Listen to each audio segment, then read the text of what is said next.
was high on crack. This was years ago. And I'm a lake guy. And, you know, the floor of my room is pretty level. But I'm laying in bed and I'm fidgeting around. But all of a sudden, the bed moved. Somebody sat down on my fucking, on the end of my bed. I saw her.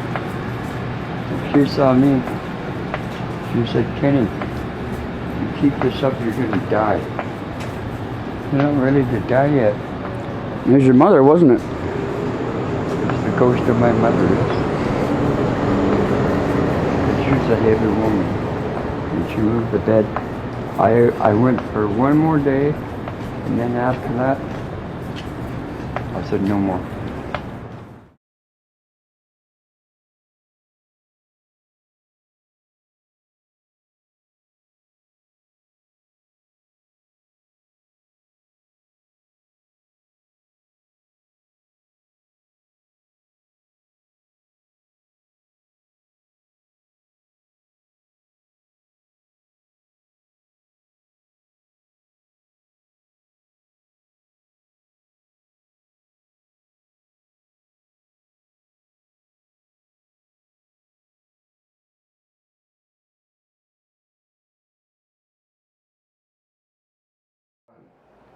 You tell me that?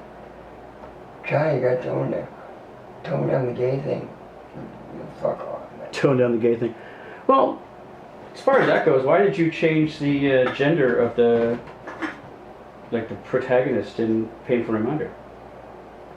Well, like because that song is about you, yeah? I wrote that song when I was 14. Like, I didn't come out publicly till I was 20 years old. Could you come up publicly back then with punk? Well, me and my little brother had this conversation. He was 6, I was 8. We'd be skateboarding to escape from the trouble of our family, and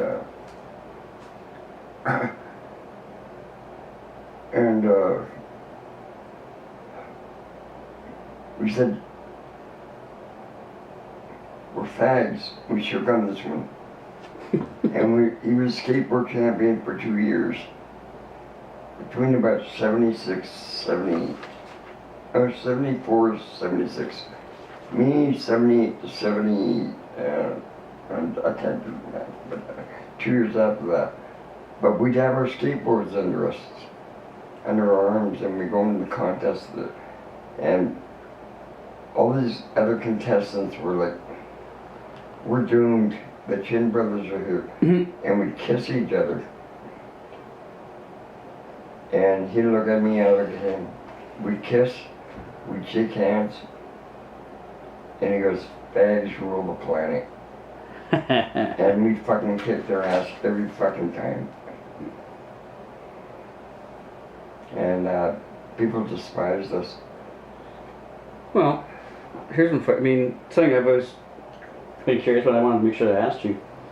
Like 84, 85, that was when, especially in music, like Duran Duran, well, the first heavy metals, that was new wave. Yeah, but it's in the ideas that I was listening to punk rock. Like the first Ramones record came out in 1975. Yeah. Yeah, and they got signed as Sire Records, Seymour Steen, and he went to go see them at CBGB's. There's really great. There's a documentary, but there's a dramatized movie, and it's some fucking guy that plays the doctor on ER. Oh right, when he played not Hetty, what was the guy's name? Yeah. Well, that was the Germs movie actually called What We Do Is Secret. Yeah. And I remember seeing this documentary. It's called The History of Rock, and Seymour Steen says, beautiful summer night in New York City in Manhattan, going down to CBGB's. Saw the Ramones, signed them right away. And then he saw the Talking Heads. And he said, I want to sign them right there and then. And they're art students, right? And Tina Weymouth is married to the drummer. And they're art students. And regardless of that, he goes, I want to sign you right here and now. They said, no. Give us a year. Yeah. And they got signed to Sire Records, and then they went to London and played the Roadhouse. And members from the Pistols and the Clash weren't even bands yet. Saw them and were totally blown away. And that's how they started their bands. I remember first seeing a picture of the Ramones in Teen Beat magazine. Yeah. In like 1975, I said, these guys are pretty weird. Well, how about your contemporaries, like No Means No and stuff like that? What did you think about the bands that were playing at the same time you were? Well, they were the best of the best. Well, DOA was too political for me. Subhumans, the Canadian Subhumans, I enjoyed them much more because I could relate to that. And, you know, now Joey's fucking mayor of fucking Burnaby or he's on the city council in Burnaby. But there's something to be said about why you play music. You know, you want to be a rock star. You want to be on the cover of Spin. You want to be on the cover of Rolling Stone. Fuck that shit. And once they started making money, their music started to suck. Like big time. Well, like what's your motivation? Well, a couple questions, but I mean, like for instance, the night that you and I started hanging out was was it September 2012 when we go across the parking lot, and Justin asks that kid outside the Metropole if he wants you to sign his shirt, and the kid says, "Who the fuck is he?" And I snap back, "He's on your fucking T-shirt." Now that was always a weird night, but would you rather that they basically listen to your music and have no fucking idea who you are, or does it bother you sometimes when some guy sitting there wearing your T-shirt and you walk right up and he has no idea who you are? Yeah, well, I prefer it that way, but my mother told me this, that you're born with a gift, but keep in mind, Kenny, the gift comes with a curse. She was absolutely right. And she says, you don't like to be recognized. And when people say my real name, like Kenny or you said you prefer Ken. It's like fuck off, man. It's like, and you don't always have to fucking talk, you know. And I'd rather just sit there alone and draw a picture and do something creative, and hopefully you sell that picture. I don't do it for money. I do it because it makes other people happy. Yeah, but even that being said, I mean, it makes me happy, but I'm not always happy. Well, yeah, I mean, I don't want to. Like anyone says that they don't contemplate suicide is fucking bullshit. Well, the thing is with that, there's a difference between ideation and actuation. People thinking about suicide is not a problem. Thinking about how they're going to do it, that's when you want to start I think about it all the time. But doing it or thinking about it? Because I think about it all the time too. Yeah. But I don't think about I don't think about how to do it. Like I don't plan it. I just think about it. Yeah, it's like, well, do you throw yourself off a building or do you hang yourself? I always joke that if you're going to jump off a building, pick the building where someone that you really don't like works and try and hit them on the way down. Do you know who Boxcar is? Yeah. Boxcar was here. And he's the one that put up that knife. It's a corkscrew, but he wrote pork screw. And he stabbed it into the wall. Then he wrote this other thing out here. It says, keep your Kendall Stephen chin up. That's funny. And then he wrote that one too. I'd buy your smile if that at me. Yeah. And yeah, and he was here. I was sleeping in bed. He was passed out on the floor. And I said, I'm calling on Michael Hutchins from NXS. And I grabbed the belt and I tried to hang myself out the doorknob. But I'm such a loser at life, loser at death. The fucking belt broke. But can you imagine if Boxcar woke up and was hanging off the fucking doorknob? Yeah, that would, yeah. I think it might have changed his life a little bit. Well, I mean, my Vegas 2014, I tried to hang myself off a doorknob. Yeah, well, that's what doorknobs are for. You fucking doorknob. Yeah, but just And like, then I know this guy, Matt Thompson. He's the manager of Metropole, okay. the Met. Yep. And but he quit, but he's working there part time. But now he works at the warehouse. And I've known him for like over 15 years, and I saw him today. And he's such a great guy, and he goes, if you fucking kill yourself, I'm gonna kill myself. And I thought those were very poignant words. I remember one day he goes, fucking, this is a shitty day. Why's that? He goes, well, Lemmy just died and I broke up with my girlfriend. Then I run into evil bastard, Danny, Yeah. who lives right across the street. And he goes, fucking David Bowie just died, and fucking Lou Reed died, and Lemmy died. And he goes, if fucking Iggy Pop dies, I'm gonna fucking kill myself. I always remember that line from, what was it, Airheads, where they're testing to see if the guy's actually a record producer or a cop. He says, who's better, Lemmy or God? And he goes, Lemmy. He goes, trick question, Lemmy is God. But I just, one more thing about the whole doing it for the music. Better Homes and Gardens.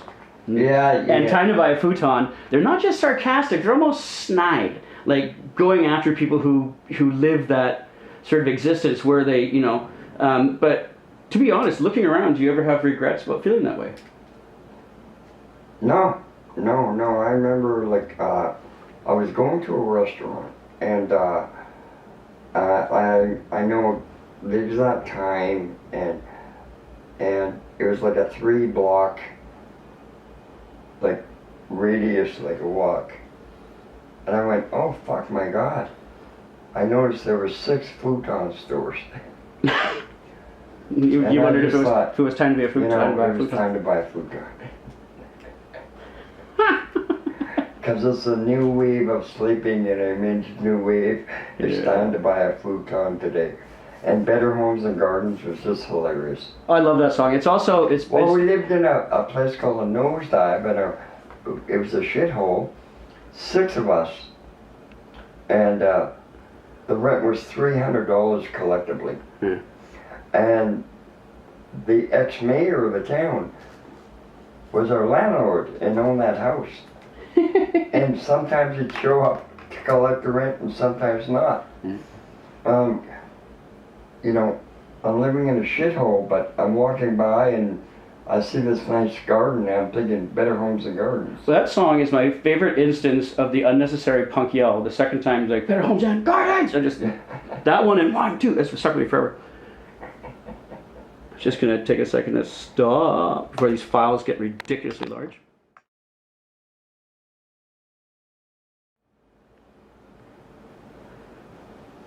Sorry about that. That's what you're talking about, DOA, and I didn't know if you knew this or not. Was it February 2000, I think I wrote down here. Chart Magazine put out the top 100 albums. Chart Magazine, February 2000, put out the top 100 Canadian albums. No, I think it was National Post. Oh, I have Chart Magazine here. I'll see if I can find the National Post, but Chart Magazine... National Post, it was a big centerfold. It was the 100 Canadian albums of all time. And number 52 was, and no one else wanted to play. I had that for a long time, but... Yeah, because I've got here, was it like Chart Magazine, number 56, and no one else wanted to play. Now, at 56, according to their list, that puts you ahead of Reckless by Bryan Adams, which was this huge one.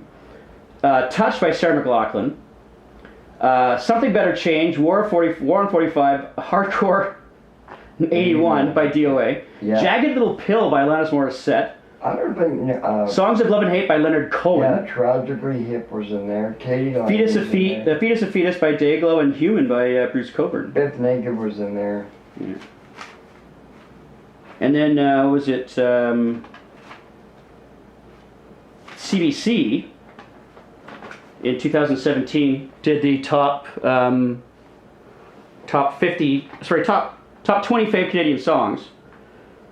That was 2017. And Cockatoo Quill, which is favorite wine, as you know, was with Joni Mitchell, Tragically Hip, Gordon Lightfoot, Anne Murray, Leonard Cohen, Ian and Sylvia, Stompin' Tom, Alanis Morissette, Remy McNeil. Now, you can't get more Canadian than that list. Yeah. With the exception of maybe Rush, who I just never talk about. But as I said, that was Cockatoo Quill, which, you know, for as far as the song goes. Yeah, I remember writing that song.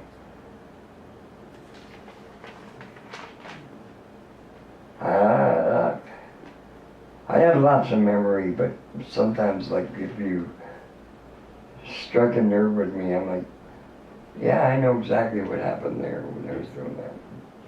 She's Not on the Menu, I know. Well, She's Not on the Menu. I want to ask you that when you're talking about being gay. It's about redneck construction workers. Well, the thing is gay men are not notorious for their feminism. And also in the mid 80s when that song was released, music was just ramping up through like Duran Duran videos and heavy metal videos to be basically the most exploitive that entertainment has ever been of women. And you write a song called She's Not on the Menu, which is talking about her not being a sex object. I mean, where did that, because that seemed counterintuitive to pretty much almost everything that was going on at the time. Yes. Yeah, I had a poignant moment there. I remember I was in my place living in this basement suite. I stayed in this place for like 12 years. Drew some really great pictures there and I wrote a lot of good songs, but like from the space from that window to that wall there, I saw a bunch of bricks. I'm looking through the window. I'm like, I got my notepad and pen. I'm like, no fucking way. And each brick had a word on it. And it was all the exact words for Cockatoo Quill. Yeah. And there I was sitting on this little mini couch with my knee on the couch and my leg on the windowsill. And I had bought a feather duster from the dollar store. And it was blue. And it gap taped a ballpoint pen to it. And that's the fucking Cockatoo Quill. Huh? What was it, 2000? And a loser at life, loser at death. That's about like me trying to do Michael Hutchins and fucking failing miserably. Well, I know that I forget. And then seeing life through the bottom of the bottle. That was me, like, oh my god, I remember drinking like a whole bottle of peppermint schnapps. Okay, so loser at life, loser at death, seeing life through the bottom of the bottle. And a bottle of fucking peppermint schnapps. Are you kidding me? So loser at life, loser at death, living life through the bottom of a bottle. Does the Gravedigger fit into that? The Gravedigger, he's the Gravedigger. Well, yeah, well, I was in horror movies and watching, this is like pre-zombie movies, right? And what do you choose, a vampire or a werewolf? I'd go with the werewolf. Huh? I'd go with the werewolf. Yeah, me too. Because you're like, you change. But yeah, I remember writing Fate. I was in this welfare program, and there was this graveyard, and I had to walk through that graveyard, and I saw my fate. I said, one day I'm gonna wind up in this fucking graveyard. So it was sort of your It was an epiphany. your Hamlet moment with the last York. I knew him well, and he basically when Hamlet meets the Gravedigger, and that's the. You're like the predecessor of that. Like, well, no, not the. I'm just saying. It's like a part two. Part two. And I think if anyone could write part two of Shakespeare, it'd definitely be you. Yeah, and I wrote another song through that graveyard too. I'm trying to remember what it was. And the Morley song is just fucking hilarious. Yeah. I think also songs like Black Cloud is something that everybody can appreciate because it's. Yeah, Black Cloud was just like. Because I mean we've all. Like doom and gloom. Well, I mean it's. I think that also sometimes a lot of people don't realize how. It was like modern day realism. It's like. Yeah. There's a nuclear war going on, and Well, no, I used to, at the same time I first listened to your albums, I was having like hard to be nightmares. happy when you have a black cloud above your Yeah. head. You know. No, I was horrified, like to the point of being neurotic about nuclear war. Because I remember it was when ABC had that show, If You Love This Planet. Afterwards, in Canada, they had a short film called. It was the day after. Then the Canadian film was If You Love This Planet. It was just a woman at a lectern talking about nuclear proliferation and how if it didn't stop, if it didn't get checked the way it was going, something was going to go wrong. And it absolutely scared the bejesus out of me. And that would have been about the same time that I first heard when Ashley Bragg first came walking over with, and no one else wanted to play. Okay, so here's a memory test for you. How many people, including yourself, how many people have played in S.N.F.U? Collectively, like over the years, about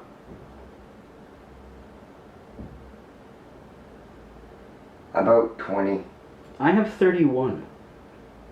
No, not. That includes that's not just touring. That includes studio guys too. So the original lineup was you, Yeah, Mark, the twins. Brent, Warren, and Yeah. Evan. And then I One have was first baseball. Then Jimmy Schmidt plays on the first Yeah. record. And then Evan was there. then I have Then Scott, we got Dave Bacon, and then So- we got John Card. Scott, Jimmy, Dave, Ted Sim, Yeah, Ted Curtis Simmons Krieger, great. John Card, Ken Fleming, Yeah. Dave Rees, Rob Johnson, Sean Stubbs, Chris yeah, Thompson Yeah. That was like, in the transition, that wasn't a great lineup, but Matt Warhurst, Trevor McGregor, Shane Smith, yeah. That was a good lineup. Brian McCallum, Yeah. Chad Martels, Yeah, Chad. Dennis, He's a nurse, eh? He works down the street from the Pub 240. Dennis Noselski, Yeah, Dennis. Noselski? fucking- Yeah. Sean Collig, Call himself Dennis Nobody. Sean Collig, Mm-hmm. Carey, Sir, Junior Kitlitz, Mm-hmm. Randy Stephs, Randy Stephens. Kurt Robinson, That's through to Kurt. Adrian White, Yeah, he was good, but he was a total asshole. Jamie Oliver, Jamie is the good and then there's drummer for the UK subs. yeah, and then there's I think it was Steelwork, and then I can't pronounce. He. How do you pronounce this Kruger? Sutso? Hi? Sutso? Kruger? TXO. Kruger. Drummer. No, that's Batty. And then Batacao? There's some people that claim that they were in this band and they never were. No, because I was going through the list, and that makes for 11 bass players and 14 drummers. And then what was it? The thing is, it's like it's like family, and it's like if you don't get along, it's not gonna work. Yeah. And you're seeing each other like, especially in a tour situation, seeing each other 24 hours a day. It's like, I'm sick of your fucking face. Uh-huh. I'm taking a walk. Yeah, I've seen that. Yeah, I remember having some very nice independent moments, and I remember I was walking down Melrose Boulevard, and I see this burger joint, and I'm hungry. I got money on me. I'm like, I'm going and have a burger. I'm the only one in that restaurant. And the guy played the whole Swordfish Trombones record by Tom Waits. Yeah. It was a pretty cool moment. I think one of my... And there's been several moments like that where I just go on a walk. Or I go, it got to a point where like, they always wanted to go, like they're sports fans, right? Yeah. Especially like the Belkies and David Bacon and Kurt and all those guys. And they're like, well, we want to go see a game. I'm like, well, no, I'm not going to go see the game, man. And I remember one time we went to go see the LA Dodgers. It's a fucking 3.5 hour game. I said, Baseball games are ridiculous. here's the fucking deal. I'm gonna sleep in that van and watch all the gear. Only thing I ask you is one thing. I want a Dodger dog. And there was no outside kiosks. So they passed me a Dodger dog through the fence. Nice. Yeah. And ate the dog and I fell asleep. And then one time we were in Louisville, Kentucky, and they wanted to go buy a baseball bat. Always a handy thing to have in a trip, Yeah, man. a Louis Dog Slugger baseball company, and they'd always buy jerseys and shit. They're like, we'll pay for you to watch the game. Then I'm like, you know what? You guys know I'm a gay guy. Here's the deal. You guys go watch your sports. See you in 4 hours. I'm going to the gay bathhouse. And you come pick me up, okay? Definitely family. Yeah. Well, we just understood each other. And it took them a while. And I came out when I was publicly when I was 20. And I was one of the first, singers in a hardcore punk rock band to do that. And I was already like starting to dress flamboyantly and, do my thing and shit. And the cool thing was with me is I never ever told them what I was gonna wear, how I was gonna appear, or what I was gonna do. Well, I mean... And that made S.N.F.U for a hardcore punk rock band special. Yeah. And these younger kids said, oh, you can do that? You can get away with that? And they started like, hey man, I'm gonna do it too.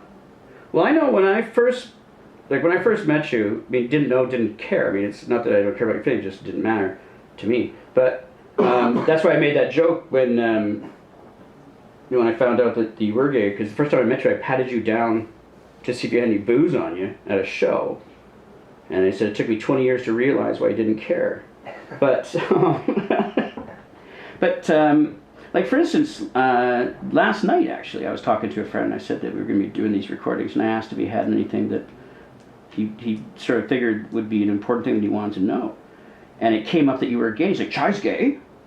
And I'm like, yeah. I mean, now, depending on how you're acting, it's kind of obvious. But like when people didn't know that Freddie Mercury was gay, it's like, how could you not? Yeah, the name of your band is Queen. And I didn't know you all that like at all back when you first started out and you were. And was it?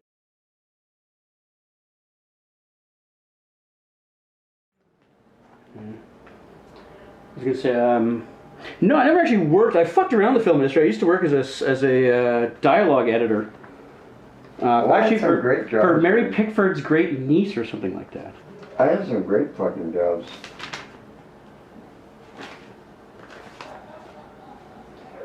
So when I was going through those names, you were talking about, we don't want to badmouth anybody, but you're talking about sort of good lineups, bad lineups. Talking about what? Batman? Good lineups, bad lineups for S.N.F.U. And I have a quote here from, of all places, the Yukon News 2008 is Ken Gooney saying, you're either, said, you can't fake this music. This music is fucking very real. It says, you're either S.N.F.U. or you're a can of shit. Yeah. Yeah, well, he's right on that one, but he's the one that told me to tone down the gay thing after knowing me for like 35 years. And you figured that was a business decision, or just because you were annoying him? I thought about it for like a month, and I fired them all after that. I think the only one of them I've ever met is Dave Bacon. Dave's the shit. He wrote all the fucking second album. Well, Brent wrote Black Cloud, but I wrote the words. But Dave is very special. Very special. I know his wife. They have no kids. He has 2 cats, and he lost his fucking leg. And now he's playing in the Real Mackenzies with Randy. What a bunch of turncoats. Fuckers. I met the real Mackenzies in 1980. Paul can be a fucking asshole. 1989, when Grant Lawrence and I were the student council at West Van High, and we got the real Mackenzies to play for our Bobby Burns Day. And I remember one of them saying to Grant that his kilt was too long and mine was too short. Ah, That was my sum total. Kilty is charged. Yeah. And also, here's one for you. Kilty is charged, Oh, bitch. Jesus Christ, Kilty is charged.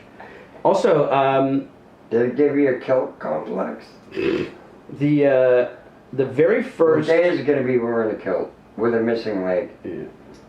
But my when I started the Culture Thug page on Facebook, the very first photo album, the first shoot I did for that was the Real Mackenzies at the Wise Hall.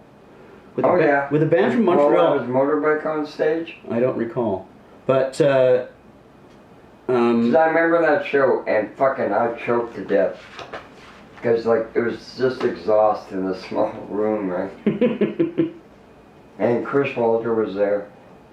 He goes, "Don't you remember being there?" I said, "No." He goes, "I bought you a fucking beer, dude." Yeah. Well, how much has Vancouver changed since you guys got here in 1990?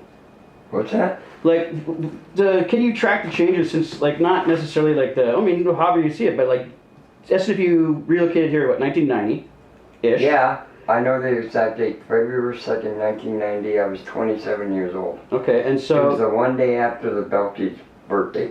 Stuck around for their birthday. I said, "Fuck all y'all." And I said, and then I started the Longs, which lasted a year. We did a really good demo tape. PD from Skull Skates has the master tape. Nice. And it could get released. But we did 17 songs and only recorded 9 of them. Yeah. And it was a great band, but we only lasted a year. And then Last of the Big Time Suspenders came out. And they asked us to do a reunion. Cargo Records. That was our 4th record. And it was Curtis Kreger and John Card and me and the Balkies. And we said, "Give her." And it was like stupid because we were on the road for 2 months. We're Canadian, we're used to cold weather, but we're touring in December and January. Freezing our fucking asses off. But we had a fucking blast. And I was smoking a lot of hashish at the time. Well, can you think of some I major... remember one time this guy from Montreal was making our t-shirts. And I designed all those. I'm a commercial arts graphic major, you know? Yeah. And so I designed all that. And we get this box, couple boxes of t-shirts. And there's a little gift card that says, "Surprise" at the bottom. There's like a whole fucking ounce of Black Seal fucking hash. And I can't remember the Christmas dinner at all. But we would just do things like that, you know? And it was family and a camaraderie. And like we went through the thick and thin, you know?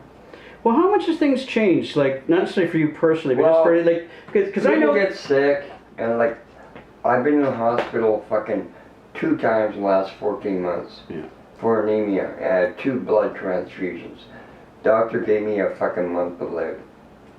And that kind of wears on you. I couldn't sleep for like 3 days. Yeah. And Dave lost his leg, and Kurt fucking 2 heart attacks, and Randy, when he takes off his glasses, totally blind. Well, I remember somebody once said... And I have a drummer that lives in the Basque Country who can't speak a word of English. Like, how the fuck does that work? Well, hey, music's a language of its own, right? But I remember somebody once saying music is a universal language of life. Well, I've said that everybody can sing and everybody can dance. It's just a case of how well. But I remember somebody once saying that life is simple. Life is simple. Living is difficult. When you put your heart into something and your soul into something, it changes everything. Oh yeah, but you know. Did you ever get disappointed? Because I know, like, when I was, like, I started... Sometimes you don't have to talk. Yeah. You know? You don't need to. I'm going to see you tomorrow anyways. Yeah. You want to come for dinner? No. Yeah. I'm taking a walk over there, you know? You want to come see the baseball game? No. I know, because it was around 1991 that I started my first sort of serious band. And at that time, that was also when, you know, venues were falling to, like, sports bars and shit like that. Mm-hmm. But I remember that, because we'd go to a show and be playing a show and you'd look out at the audience. Or turn into hip-hop music Yeah. and a DJ. You'd look at the audience and it'd basically be a band member, fan, band member, fan, and there was some support there. But then they got to the point where they turned on each other like rats. It was kind of sad to see. And then I came back about 2007, 2008. A friend of mine, Reese, invited me out to Pat's to see his band, the Potter Steps, play. And at that time I was doing a silly little thing on the internet called the Aging Rockstar Are you Review. talking about Cam? No. Aging Rockstar Review. And they went out there and met James from the Hotel Lobbyists, who pointed out, he went around the room and said, well, that's the Pack AD, that's the Stumblers Inn, that's the Vicious Cycle. And there was about 17 bands represented in that room. And I thought it was kind of, that's when I started getting back into it again. But, Yeah. Well, they do these tribute contests or tribute shows. I remember they did a Bowie one. There were like 17 bands. Each band got to play 2 to 3 songs. Oh, the Bowie Ball, I mean. That's it, yeah. Yeah. No, I wanted to... Yeah, I remember that day he died. You know what? I don't really drink Jack Daniels that often. But I remember for 3 days chain smoking and drinking Jack Daniels and listening to nothing but Motorhead. I'm trying to imagine Like you drinking. I'm trying to imagine you shit. drinking bourbon. Well,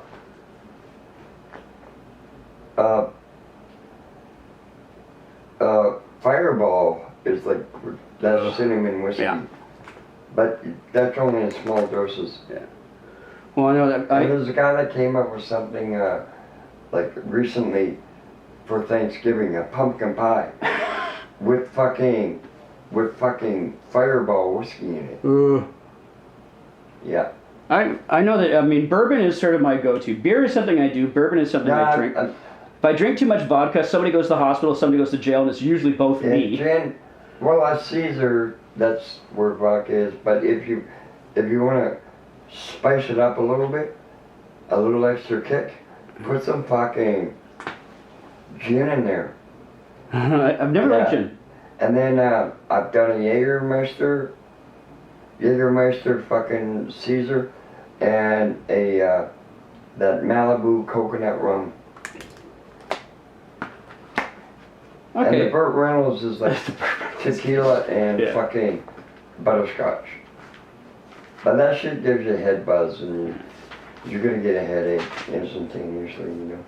Okay, answer if you want to or not, but yes or no, as far as... Fuck off. Okay, there you go. Other side of the fence, marijuana, yes, no. Used to, but Hash? I used to love hash, yeah. Coke?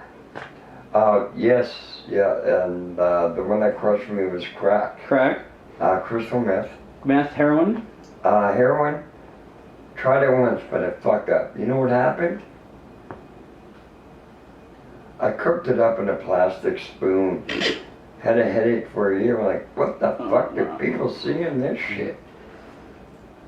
No, I've smoked it and snorted. I've never shot it. I have no interest in doing it. And the only reason I never did is I never trusted anyone well enough to do it for me. Like I never knew anyone well enough to do it for me. I used to like walk downtown, and John Card would be walking. I'm going one way. Where are you going? I said uptown. That means I'm gonna get high. Yeah. Crystal meth or fucking coke. Where are you going? Downtown. He's going to score heroin. Like I call it. I mean, it's like the East Van course, the rock And powder. he had this Chinese heroin dealer, and he'd show up in the morning, just totally haggard and jonesing. Yeah. And the Chinese guy would be like, "Feel a little shit, huh? Feel a little shit, huh?" Sounds about right. Yeah, pretty fucking funny. This one time, do you know what a cocoa puff is? Yes, I do. Yeah, well, it's like cocaine with tobacco. And we're over like 3/4 in the bag and we're still drinking beer. We got a glass there. And John goes first. He does a fucking Cocoa Pop. Pukes into the glass. David Bacon goes second. Does the same thing. Pukes in the glass. I went third. Puked in the glass.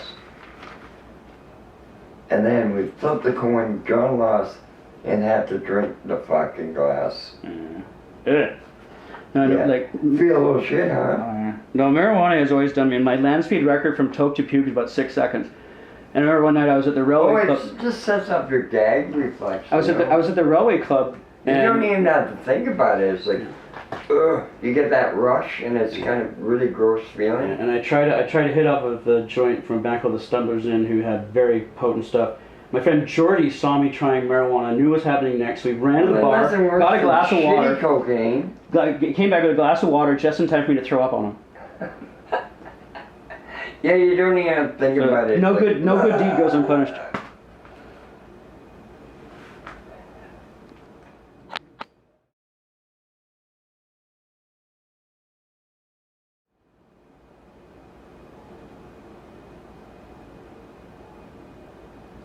So you say they have some regrets. Is there? No, I'm not gonna ask that. It was stupid. If you could do it again, what would you do? Could you go back and fix things? But if some weird form of reincarnation, they said you can't do this again. You've done it once. We're gonna send you back. You have to do something else. What would you pick? Like if you couldn't have done this. Try not to fuck it up, man. Which is impossible. It is impossible. But at least as long as you're trying, though. I mean, No, you're striving for perfection, but there's never ever. Like I look at my drawings, I look at that line, I'm like, I think I could have done better. Yeah. And artists are very frail and fragile and sensitive, even when they don't speak. But you think about these things, like, or one thing I wish I would have savored the moment instead of it, but it flew by so fast. You know? I'm like, fuck, I should have enjoyed that more because we were having a great special time, right? But do you think And it's like, it just flew by so fucking fast. But isn't sometimes that part of the enjoyment? I know I was working at a festival and I walked by with my radio and my clipboard and somebody said, why don't you sit down and have some fun? Headphones on. Yeah, but people are saying, why don't you sit down and have some fun? And I'm saying, well, what makes you think that I'm not having fun doing this? You know? Yeah, well, I wish I would have enjoyed it more, you know? And never take it for granted. And, but like I said, it flew by so fucking fast. And then you always think, you know, I could have done better. I fucked it up. Well, if you receive and then you put the onus on you. Am I the bad guy? Am I the one to blame? I'm not the one that lost my leg. But you know, the thing is, I guess for you, you can't really put But I'm sick. Yeah. And Curtis is, and so, you know, we can't really go anywhere. But I mean, I know, like, if you ever see me at a gig taking pictures and I put the camera down, then you know the band is something to catch my attention, right? Yeah. But the thing is, you can't. You're paying attention. But the thing is, you can't put the microphone down. Like I know, because you're listening. like people have asked me if I would shoot their weddings, and I say no, and they said why not? So because I want to see you get married, not through my camera, but through my eyes, right? Yeah. And I know there's a moment one night at the Biltmore. Well, that's creativity. There's a moment one night at the Biltmore where Grant Lawrence and I were watching a band from Edmonton called the Wet Secrets.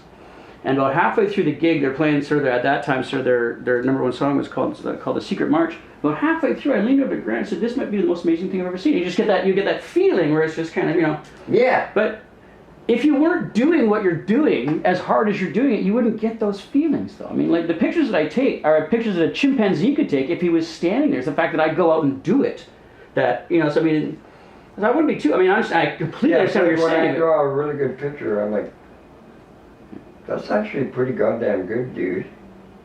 It's whatever mental state you're in at the time. Yeah, I'm just trying to And think. then your eyes get all blurry and shit. You're having a moment. But at least you made an effort. At least you fucking tried. Yeah, I mean, And a lot of people just Yeah. like, oh, I wish I could do what you do. What's holding you back? Yeah. Especially these days. Kids. Yeah. A relationship, marriage, financial situations. Yeah. Like, fuck that shit. Well, I mean, these days with... Like, I'm having arts and crafts day tomorrow. Yeah. I'm gonna have dinner with a really nice man. You know, he's straight and married, but he's a great guy. And I'm gonna make some money. Yeah. And that's the gravy. I've never ever did this for money. Never in my life. But also, look at what we're doing right here. I mean, I would have... I know, like... Well, in 89, This I would is have like- sold my left nut for the editing software on my fucking phone. So these days, well, I can't. You know, you don't have to wait for the record company to come knocking. Just basically get yourself a half-decent computer, a microphone, and off you go. Well, this is like my special little place. Yeah. And I get treated really nice here. I get, you know, you get like 7 meals a week. Cleaning lady every Tuesday. I gotta be out tomorrow. Pest control. You don't want to get taken out with the rest of the Yeah, pests. well, I'll be kicked out by 9. But then I got my arts and crafts to look forward to. Yeah. And that's the gravy. And, but that's not what it's all about. I get to be me. Yeah. And come back to like a really nice smelling room. Unless I shit the bed or something like that. And it's funny, Morley asked if he could piss in the sink. And he goes, can you take a picture of this? He goes, don't look at my cock, don't look at my cock. But I could see his cock in the fucking mirror. I'm like, yeah. It makes it look larger. I actually had some guy try to blackmail me, send me a picture. Oh, blackmail. And I sent him one back and I said, use this picture, it makes my cock look better.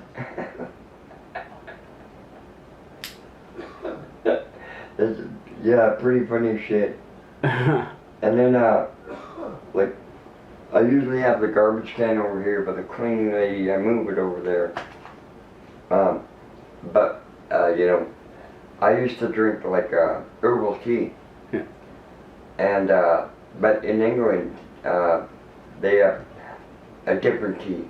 And that'd be my, after Black a tea. sip of beer and a smoke of a cigarette, what's my favorite tea? Over the garbage can. Hungry!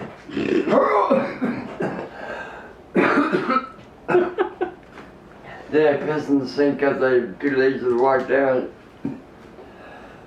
Have you ever had vertigo where like you feel like, Uh-huh.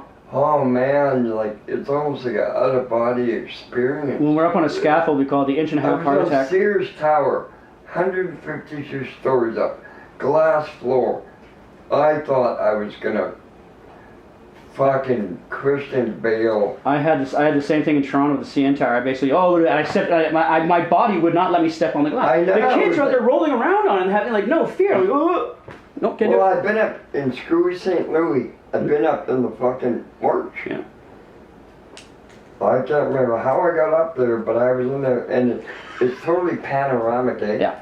And a really shitty neighborhood, and I remember we had a very funny experience. Well, it is the gateway to the south. Sorry. No. The owner of the club and his wife, they really took a shining to us. They really loved us, and we're like, okay, we did our sound check, and we'll be back. We're gonna go get something to eat. So the van's parked there. We get in the van, and we drive like 4 blocks that way, 4 blocks that way, 4 blocks that way, 4 blocks that way, only to eat next door to the fucking club. Oh yeah, that happens. Yeah, but they had this cool thing, man. He changed locations, and he goes, I love you guys, man. And we had some, after we did sound check, we were like killing some time off in the afternoon. They had this arcade, and it was like $1 to get into this arcade, but every machine was 10 cents. Oh yeah. And they had all the best shit, like Space Invaders, Asteroids, Joust, Blip, Pong, like old school shit. And we had a blast. That sounds good. Yeah. No, my sister's a professor in St. Louis now. I remember one time, like when I was 16 or 17, me and my friend, he's my best friend in high school, Ken Hansen, graphic designer, and he did the first 3 album covers. He helped me out. I come up with the concept of the drawings, and he'd stay after, his boss would let him stay after work, and he'd fucking print up. I'm like, I want 500 posters by, like, in the next 2 days, and he'd do it. And I wouldn't have preferably didn't cost I wouldn't lots have to pay, but we'd get totally stoned. And I remember playing Miss Pac-Man, and just like watching her go, and I totally sucked balls. Like, totally lost the game every fucking time, because we were fucking high as kites. Somebody once said if we were affected by video games, we'd spend our lives in dark rooms eating pills, listening to repetitive music. Yeah. I remember one time, he lived in this apartment, and he had a balcony, and there was a screen window. And I smoked something, and I had to spit. I could have spit out the fucking balcony, and you could just see the gob sticking to the screen door. Oh. It was like totally globular, and we laughed our fucking asses off playing fucking Donkey Kong I remember and Super Mario. about the same time I first heard your music. We had a Commodore 64, and I played a game called Jumpman, which is a precursor to Donkey Kong. Yeah. We used to back it up on right? cassette tape. Yeah. It's a stoner, like, if you're not high on drugs, you're not enjoying that game. Like, who does that stuff coherently? It's funny, I sent a message to my friend Ashley, who I haven't seen in years. But I think he's down in Phoenix now with wife and kids. Was he feeling a little sick, huh? But no, he's the one who came over. I told you about Ashley. He's Ashley Bright. He's the goal turner of my hockey team. And he came over with Living in Darkness, Agent Orange, and then no one else wanted to play. It's the first time I heard your music. So I sent him a message asking if he had anything I wanted. I told him we were going to be doing these sessions and asked if there's anything. Well, I know Mike. I used to work at the Cobalt for like 8 years. And the first thing he asked me, he recognized me right away. And I said, that's one great record, man. I grew up with that shit. And the first thing he asked me is if I could score him some pot. And I got him some pot for free. Yeah.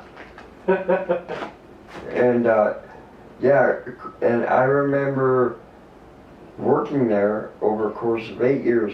I got roofied 12 fucking times, dude. I got roofied once, but they were trying to get my girlfriend. They said, you're in real fucking trouble, man. And the guy's like, why? He says, well, because you tried to roofie her. She goes, no, you didn't. He says, well, you made a mistake. You roofied his. And I was still standing. He's ready to fucking kill the guy. Dude, like, totally fucked up experience. Like, it's like beyond alien bullshit. It's like, feel a little sick, huh? One night, Like getting roofied is fucking gross. one night, a friend of mine comes up and he hands me this pill. He goes, here, man, take And I this. didn't go to the hospital, but I was totally discombobulated. Well, it's also if you don't know what happened. I know, That's it what's was like, terrifying. yeah, and it's like, hey, wait, what's going on here? What's happening to my body? No, I had Did I a- make a mistake? One night, a friend of mine gave me this pill. He goes, here, man, try this. So I did. About 5 minutes later, he comes over, only take half. I'm like, oh, you fucker. Yeah. About 10 minutes later, I'm sweating buckets. The stars have all turned blue and they're streaking like, motherfucker, what's going on? Well, I had this experience yesterday. These guys were arguing about medicinal marijuana and you know, and drugs and methadone and heroin. And I just sat in that dark corner at the top 340. I listened to everything. I was starting to like draw on a picture. I was waiting for the table with a good light. And then this old guy comes up to me, says, you want to buy some morphine? I thought about it in a split second. I didn't ask how much or how do you do it, but my instinct said, no. Well, we all, I mean, that's why there's no such thing as an X something. We're all recovering. It's always there. It's always there. Yeah. Well, I remember you told me the story that night about when you were still doing crack and things were getting pretty dim and dark, and you basically lay down your bed and something shifted your bed. Right here. Shifted your bed, and you said your mother came back and said, "Kenny, you're gonna die." And you said you did it the next day, and then you never did it again. Keep this up. You're gonna die, and she goes, "You're not allowed to die yet." I went for one more day, and then I pulled the Chinese wise man for once, and I said, "You're right." And you know, you think about it, as hard as life gets, it's worth living. Oh yeah. Like, I'm having a good time talking to you right now. And I had a great... I didn't know who Petey was. I knew nothing about Skull Skates or Dogtown. It would be another 6 months before a wiry gay punk from Edmonton would change my life, singing a song about mental illness. There were a lot of ollies back then. Ollies were really the only trick I could ever do. It would be decades later before I dropped into a ramp for the first time. I did so while being heckled for being too old to skateboard by a wiry gay punk from Edmonton, who by now was one of my closest and dearest friends.